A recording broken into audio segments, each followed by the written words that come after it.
Personne, tant pis. Bonjour, vous allez bien?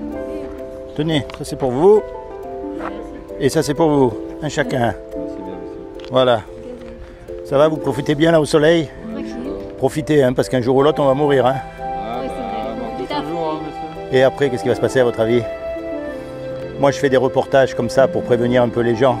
À votre avis, qu'est-ce qui va se passer une fois qu'on est mort? Aucune idée? Alors je vais vous dire, une fois qu'on est mort, on va être jugé. Et on va être jugé par rapport au bien ou au mal qu'on a fait. Vous êtes au courant? Vous connaissez les 10 commandements?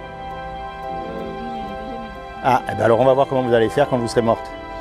Et attention, je ne vous juge pas parce que moi j'ai échoué au test. Hein. Donc que vous soyez prévenu. Est-ce que vous avez déjà menti? Tous, on a tous menti. Exactement. Alors on est tous des menteurs, on est d'accord? Est-ce que vous avez déjà pris quelque chose qui n'est pas à vous? Ah non. Vous avez jamais même un petit truc, vous n'avez pas téléchargé de la musique illégalement sur internet ou... Pas encore que je sache. Pas encore? Ah, Pas encore. d'accord, ça c'est la question qui tue tous les hommes. Est-ce que vous avez déjà regardé une femme pour la convoiter dans la rue? Et je crois que les femmes elles font pareil de toute façon avec les hommes. Hein, donc, voyez pourquoi elle est magnifique cette loi? Parce qu'elle ferme la bouche à tout le monde et en particulier aux religieux. Il n'y a pas un homme ou une femme qui pourra dire qu'il n'a jamais menti. Et de la même manière qu'il y a des lois qui régissent le monde, la loi de la pesanteur, la loi de l'aérodynamique, il y a des tas de lois mathématiques, des tas de lois physiques, il y a aussi une loi morale. Et cette loi morale, quand on meurt, on va être confronté à la loi.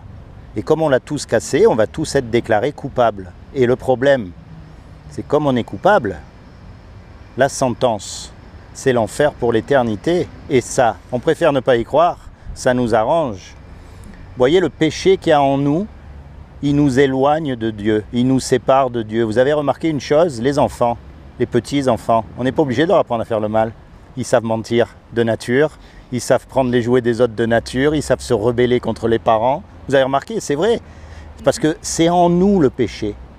Maintenant, je vais vous dire une chose, malgré ça, c'est Dieu qui nous a créés, on est d'accord. Vous croyez en Dieu quand même. Puisqu'il y a une création, il y a forcément un créateur. Donc il nous a créés et un créateur, il aime sa création. Un musicien, il aime sa musique. Un peintre, il aime ses tableaux. Un cuisinier, il aime sa cuisine. Eh bien, Dieu nous aime parce que c'est lui qui nous a fait. Et il ne veut pas qu'on aille en enfer. Il ne veut pas qu'on soit condamné à cause de notre péché. Donc il a fait quelque chose pour que vous et moi, malgré qu'on soit coupable, on puisse éviter justement cette condamnation. Est-ce que vous savez ce qu'il a fait?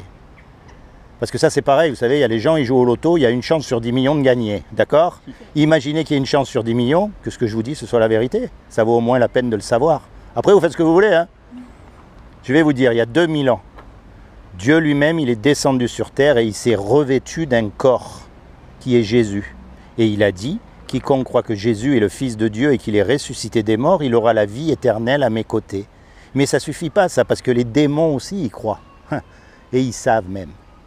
La clé là-dedans, c'est ce qu'on appelle la repentance. Et l'essence même de la repentance, ça veut dire de se tourner vers Dieu. Alors jusqu'à maintenant, vous viviez comme tout le monde, on se lève, on ne pense pas à ces choses, d'accord? Mais à partir de maintenant, moi, ce que je vous encourage, c'est non pas d'aller dans une église ou dans une secte ou dans une organisation. Non, tout ça, c'est... Non, quand vous êtes tout seul, commencez à penser à ces choses. Commencez à vous tourner vers Dieu au travers de Jésus. Vous lui parlez, vous lui dites, moi j'y crois pas, ou moi j'ai des doutes, voyez. Vous lui dites vraiment ce que vous avez dans votre cœur à vous. Pas forcément ce qu'il a dans son cœur à lui. Parce que vous savez que vous êtes unique. Il n'y en a pas deux comme vous. Il n'y en a pas deux comme vous non plus. Et ça, depuis que l'homme existe, il n'y en a jamais eu deux comme vous. Et ça, si vous voulez, ça illustre que ce que Dieu veut, c'est une relation personnelle avec vous, qui ne sera pas la même qu'avec moi. Alors on ira dans le même sens, bien sûr, mais vous aurez votre propre relation avec lui. Acceptez Jésus dans votre cœur comme votre Seigneur et votre Sauveur. Comme ça, le jour du jugement, vous aurez le meilleur avocat. Vous avez une Bible à la maison? Non, mon grand-père.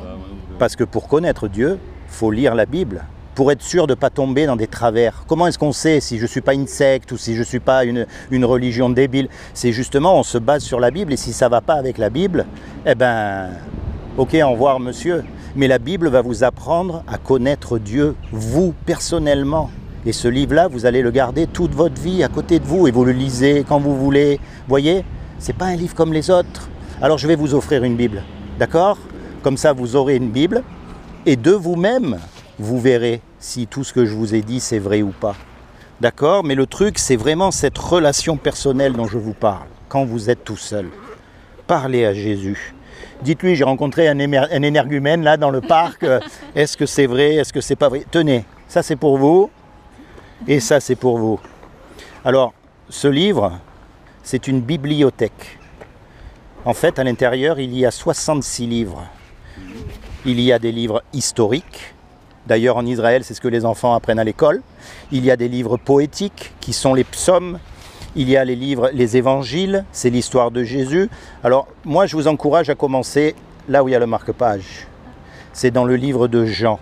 Et ça va vous apprendre en premier lieu à connaître Jésus.